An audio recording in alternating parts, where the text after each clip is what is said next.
Sorry, I've lost the panel already. I'd just like to make a slight addition to those remarks. It's actually Dentsu Aegis Network.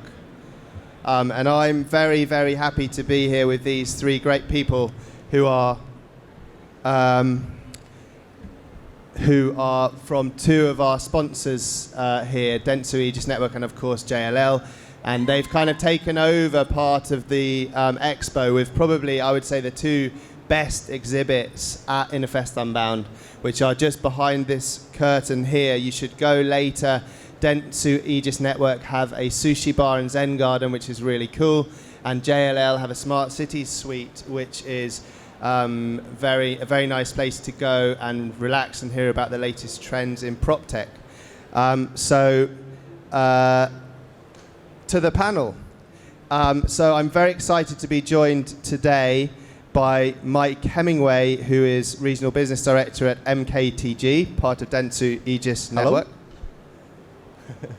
Vickie, Chiu, who is Senior Brand Manager at JLL and who's been intricately involved in the campaign. Hi. And of course, Stan Lim, who's the Executive Creative Director at Isobar. So I think to kick off, Mike is going to give us an overview of this amazing campaign that's just been created. Yeah, hi all. So I think probably about this time last year, we had introduced by Gyro, our B2B at Dentsu Aegis Network, incumbent agency for JLL, and it was an interesting conversation which started, there's a few people in here along with Vickie, where the plan was to basically put a climbing wall on one of their buildings.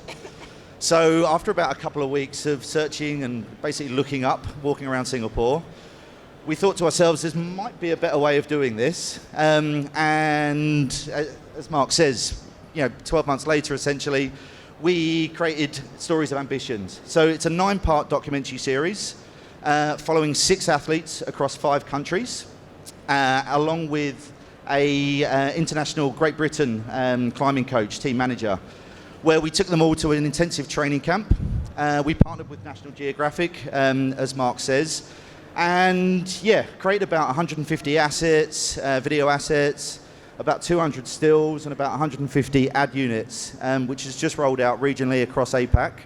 And I think we have a little trailer, just to give you a bit of a snapshot.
Wow, I think you can all agree that's pretty cool.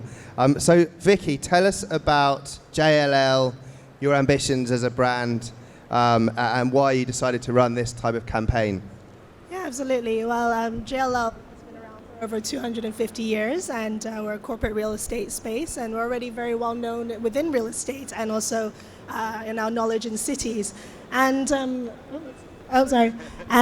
we really wanted to bring our brand promise, Achieve Ambitions to life in a really creative way and reach a new audience beyond real estate for this campaign. And so we're looking at reaching audiences such as entrepreneurs and tech startups who may not be our audience right now, but maybe in the future when they're ready for corporate real estate services will be at the front of their minds.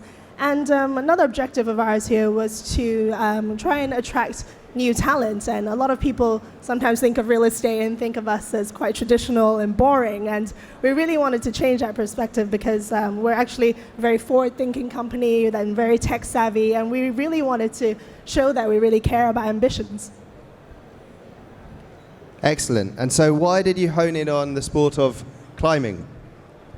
Well, when we were thinking about what to associate our brand with, it's our first ever brand campaign that's led from APAC, and we had three main criteria to follow. One was that it needed to, of course, reflect ambitions, and we needed to actually be able to help people achieve these ambitions. Second is that it needed to involve cities and the urban environment, and because that reflects our expertise in cities.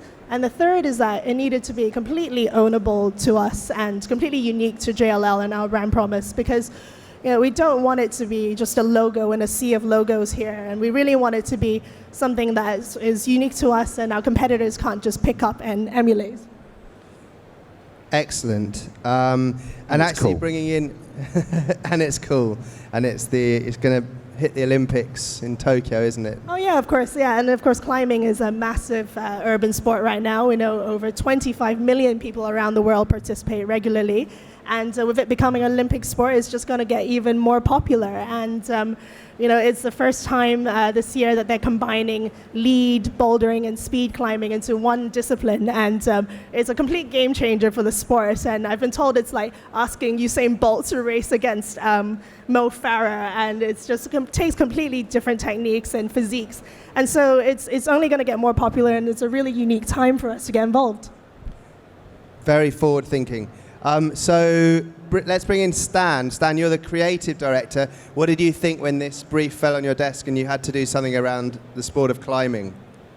Well, I think the brief itself, it was super interesting, right? Because how often do you get a brief that's so purposeful? You're talking about helping these Olympic hopefuls achieve their ambitions. For creative itself, that's really one of the better briefs that we get, one of the best briefs that we get.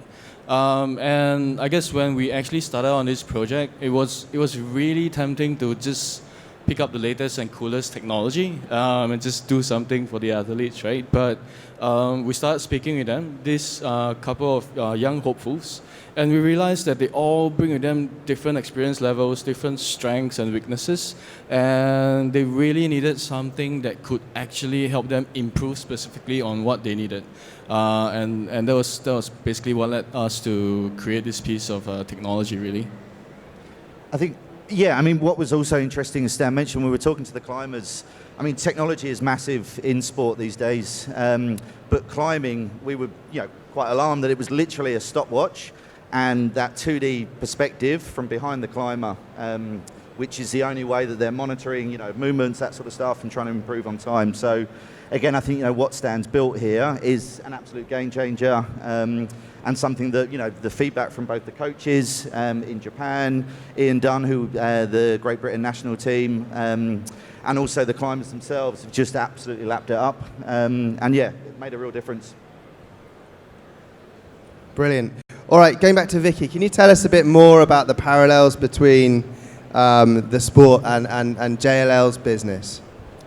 Yeah, as part of the strategy, we wanted to bring about how we approach clients on our work day-to-day basis into the whole campaign. And we did it in a very kind of natural way. So first of all, even from the messaging stages, we talked about what are these climbers hoping to achieve, and then we thought about how we can help support them. So, for example, putting the athletes at the heart of the whole campaign is how we deal with clients every day. So clients are always at the center of everything we do.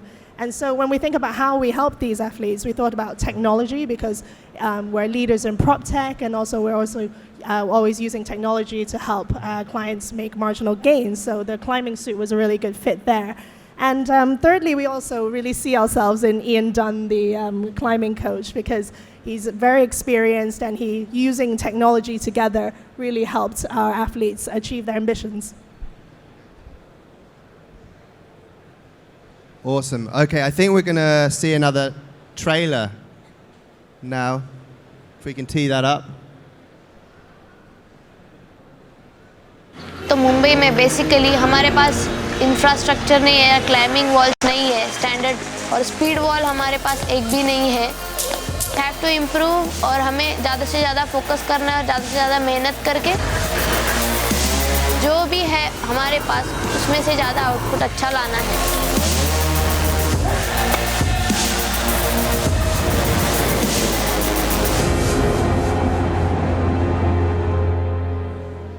That's cool. I'm not that well versed in the sport. I just know it's all about broken fingernails. But what's a speed wall? It is 15 meters, Yeah. 95-degree inverted angle, and basically it's a race to the top. The world record is about 5.5 seconds. It is insane. I can't get 5 meters off the ground in about 3 minutes. So I don't know if anybody's tried climbing before. I think until you actually have a go yourself, just getting the appreciation of what they can do, the tiny little handholds that they've got, the power that it takes. It's very, very impressive. And Emmanuel, who you saw on that trailer there, he does it in just under 6 seconds. So the small margins, hundredths of a second off the world record, and he flies, absolutely flies. But yeah, if nobody's had a chance to have a go at climbing, have a watch of something like Free Solo, or have a watch of our content, and then have a go at climbing, and you get a real appreciation of what these guys can do. They're very, very impressive. Cool. All right, so Stan, let's delve a bit deeper into the tech here. So tell us, obviously JLL are a business that centers around or focuses a lot on data and technology. Tell us how you're able to implement that into this campaign.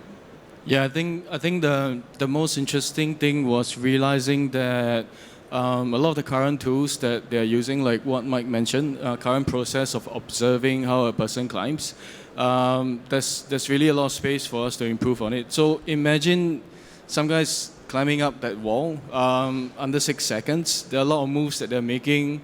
For a coach, when you're actually observing him from below, you don't actually see a lot of these actions. So what we did was we found a motion capture suit, which was actually based on a cameraless system that allows us to actually capture hundreds of thousands of data points for kinematic positional data, and essentially replay that in an interactive action replay on a tablet itself. Basically what this does is it lets us avoid any complicated camera setups, and we get a really accurate and precise capture of the motion of a climber as it's going up the wall. It doesn't matter how fast or how high the wall is, we can actually get it all. And basically they can review their past climbs on a tablet that we've actually created for them as well.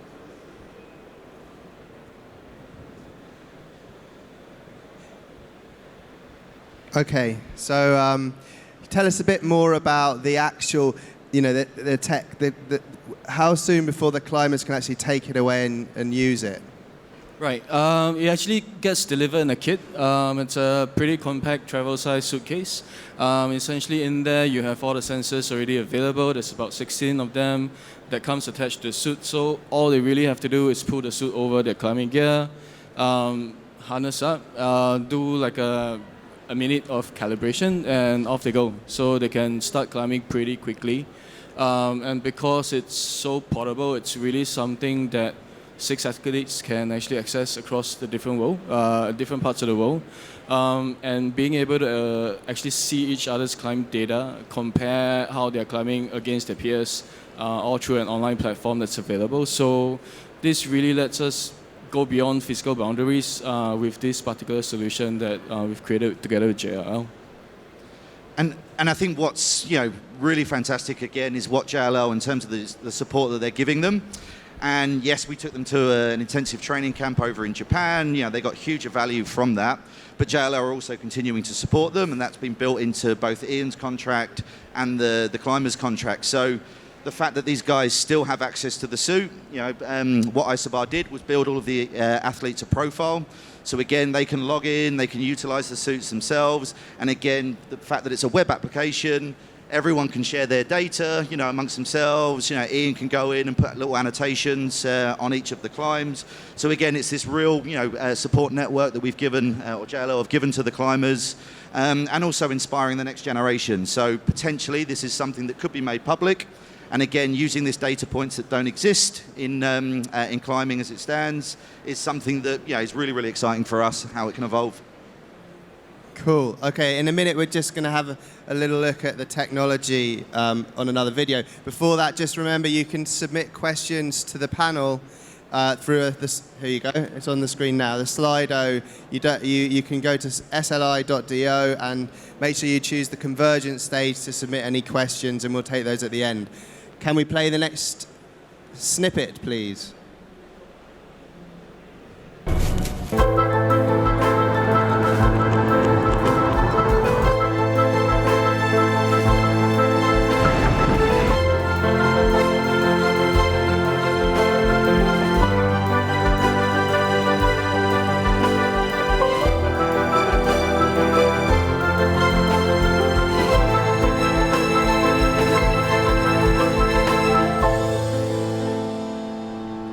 So Mike, tell us, how did you go about finding these athletes?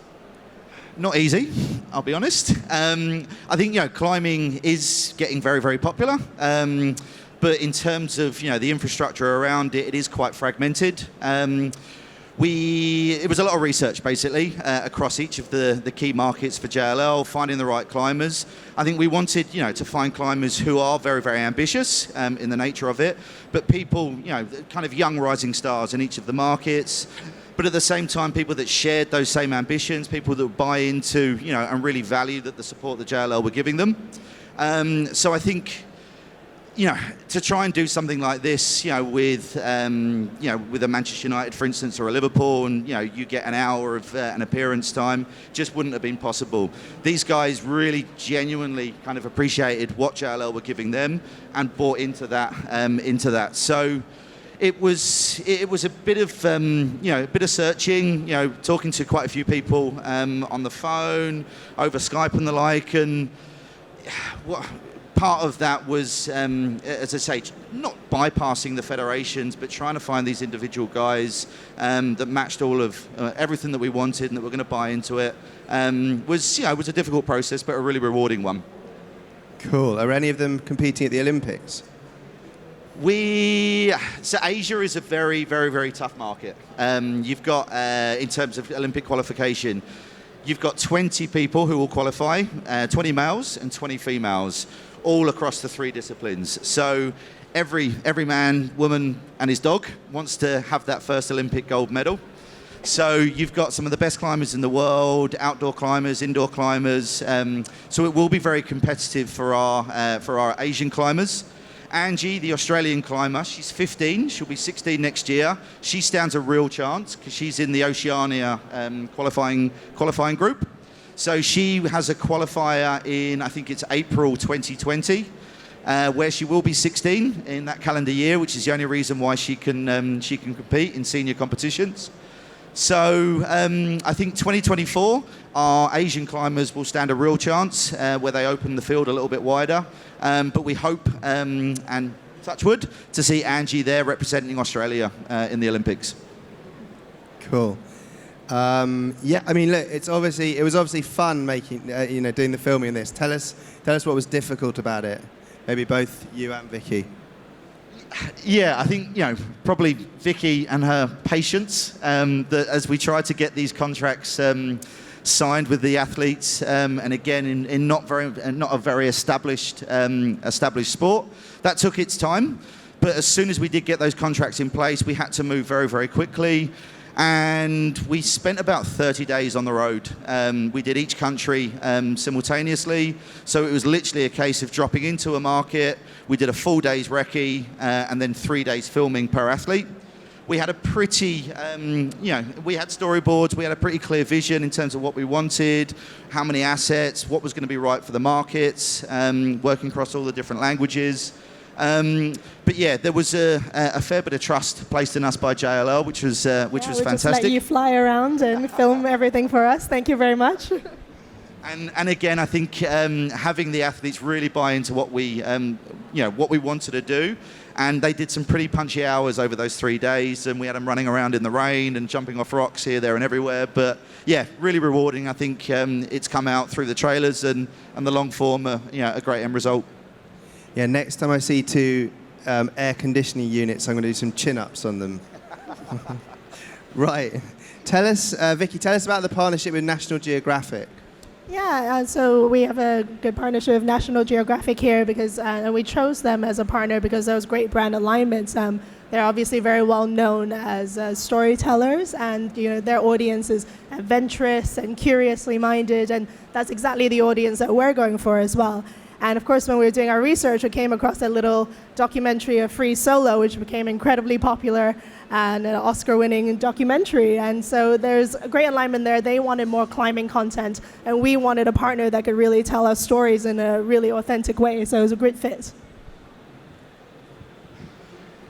Yeah, I think that for me was again one of the really, really important things. I think great ambition from JLL. Huge trust in us, and really embraced when things gathered pace. Really got behind climbing. Really, really authentic. But I think for me, bringing in the right partners, in Stan and Isobar. Was amazing, to work and how they work and how they operate. Really kind of, understanding. I think we had a pretty steep learning curve, from the jargon of quick draws and Jumars and crimping and all that sort of stuff. But again, from the production team that we used as well, they really threw themselves into the project as well, in the Precinct Studios, and we had them swinging around rocks in the Blue Mountains, and I think it really is a true collaboration, a true partnership in every sense of the word, from JLL, Dentsu Aegis Network, and our climbers and Coach Ian Dunn. Cool. All right. We are going to take some questions in a minute, so get typing away on Slido. But yeah, let's hear from Stan about what the future is and how does this technology look to you? What's the next step? Is this the future of wearables? Well, it might not be the complete future of wearables, but I think what we've done here was it's really only just the beginning. If you look at the application of the technology that was developed, right now we're actually deploying it in the area of sports, specifically for sports climbing.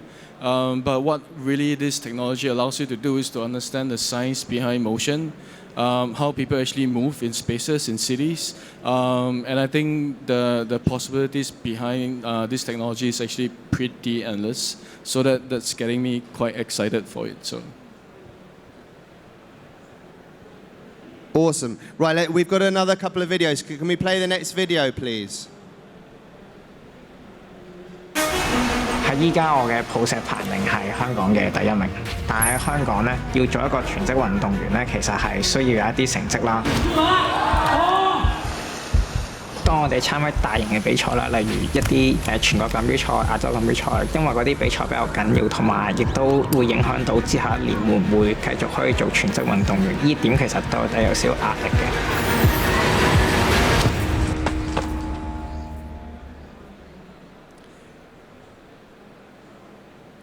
Excellent. Mike, tell us a bit about Chiu. He's a bit of a machine. He's I think what we try to do is find different stories, and again back to kind of the sourcing of the athletes. Each of them have their own unique story. Huge ambitions themselves, but different challenges. So Chiu, for instance, he's an athlete in Hong Kong. Typically in Hong Kong, living in a very, very small unit with about 4 or 5 people in that unit itself. But he gets government funding, and it's all about coping with the pressures of making sure he's competing well in competitions in order to keep on securing that next round of funding, because that's his major and only source of income, really. Similarly with Siddhi, you saw her just in terms of the infrastructure that exists in India. The climbing walls, there is no speed climbing wall. The bouldering wall. You've got the air conditioning units, though. They do have air conditioning units, yes. So she's pretty resourceful. Amazing determination and just always pushing herself. So yeah, it's just fantastic to see, and hopefully in the long form content that sits on in each of the JLL websites and across the markets and on National Geographic, hopefully those stories really come out in terms of the different challenges that each of them face. And I think as Vickie said before, the climbing wall in Singapore, which a speed wall didn't exist. JLL have sponsored a climbing wall here in Singapore. So again, Emmanuel and Mark, our two Singapore climbers, are down there at every possible moment and can actually train on a speed wall, which hopefully will help catapult them to the Olympics either 2020 or 2024. Cool. Right, have we got any questions? Have we got Slido? Okay. Who wants to ask a question from the floor? Anybody? Be brave.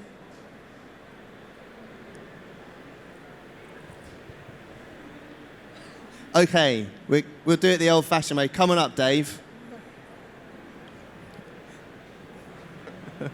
Right, so we've got a question. I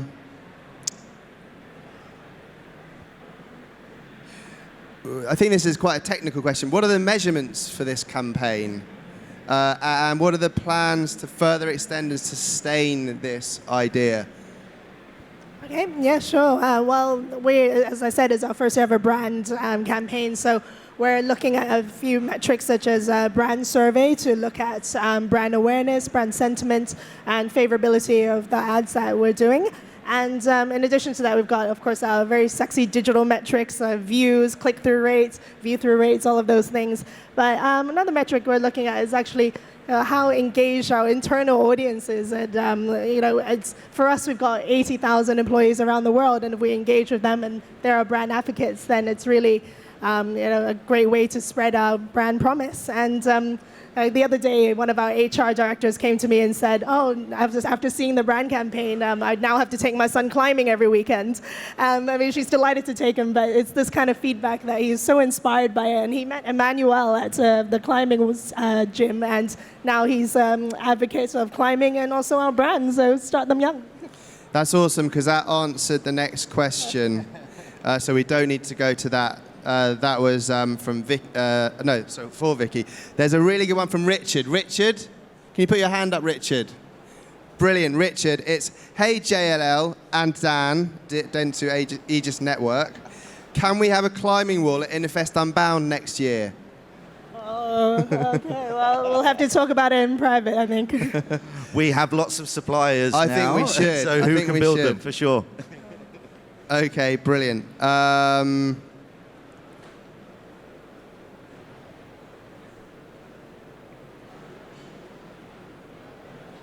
Okay, so I guess this is another one for Vickie. We're nearly out of time. Oh, you've got them up there. Most of these digital experiences seem to be driven from HQ, which is London? Chicago. Chicago, sorry. Is there a need for technologies or strategies to be localized for the region? I think APAC. it's still very early stages right now of this campaign, and we're looking to see where this technology can go in the future. So, we've got local campaigns running right now, and I think right now is just we need to watch the space, and we'll keep talking to Isobar about this. Yeah, I think, for someone who's worked in sports marketing for a long time now, I think you do tend to see a lot of sponsorships be driven out of Europe.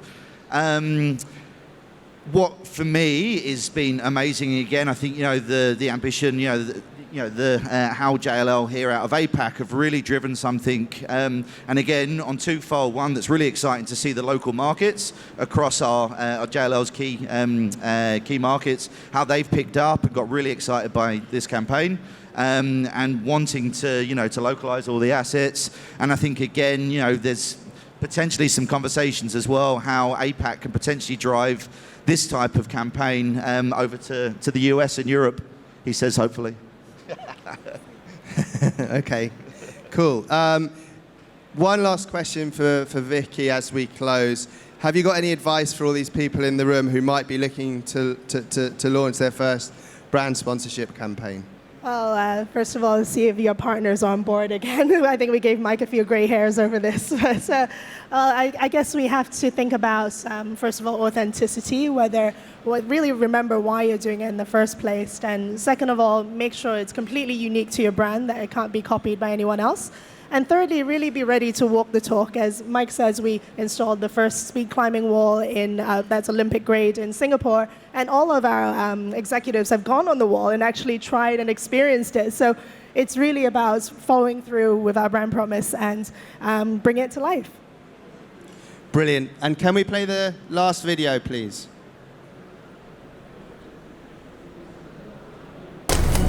As a person, my nature is fast. Right now, my speed climbing is the one that I'm best at, but my lead climbing is where my downside is. It's like a puzzle. Maybe that's why it's so tough for me. I want to be Singapore's best and the world's best. That's my mindset. I want to win. Brilliant. Well, thank you very much to the panelists. A reminder that if you want to learn more about smart cities, JLL has a smart city suite just round the corner. Please do go and pop in and see them. And at the same time, Dentsu Aegis Network has a wonderful Zen garden and sushi bar around the corner, so you can eat, drink, and be informed about all the wonderful things they're both doing. Thanks very much, everyone. Thank you. Thank you.